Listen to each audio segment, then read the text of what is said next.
আসসালামু আলাইকুম ভাই, আপনি কি বাংলাদেশি?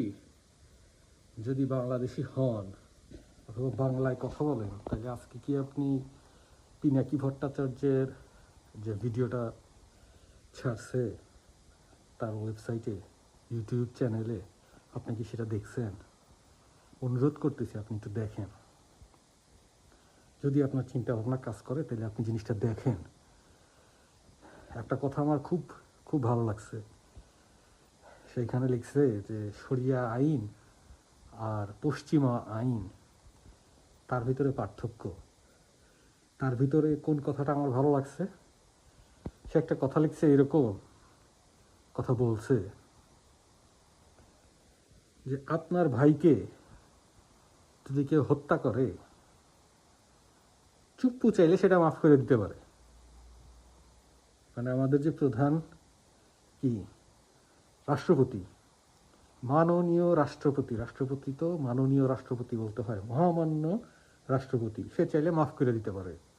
আপনি মাফ করে না দিলেও মহামান্য রাষ্ট্রপতি চাইলে মাফ করে দিতে পারে। কেন? আমার ভাইরে একজন হত্যা করছে, আমি মাফ করি নাই, রাষ্ট্রপতি চাইলে মাফ করে দিল।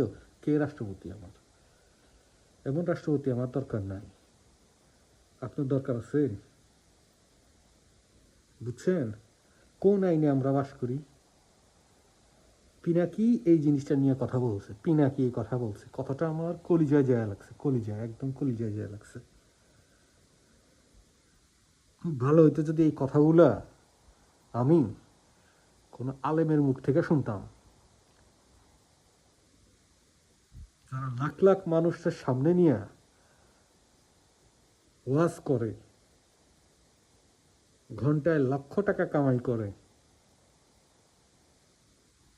হেলিকপ্টারে চড়ে আসে, তাদের মুখ থেকে যদি আমি কথাগুলো শুনতে পারতাম না, আমার খুব ভালো লাগতো।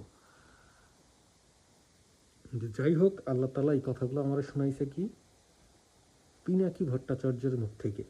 কিন্তু কথাটা আমার খুবই লাগছে। এই প্রথম আমি ভিডিও করলাম, এটা নিয়ে কথা না বললেই না, সেই জন্য আমি চাই না আমার ফেসটা আপনারা দেখেন, কিন্তু আমি চাই পিনাকির এই অংশটায় আমার কথার জন্য একটা সাপোর্ট থাকে।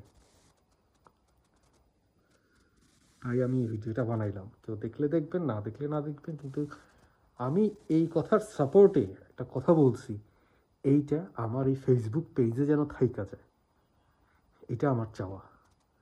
আসসালামু আলাইকুম রহমতুল্লাহ সবাইকে।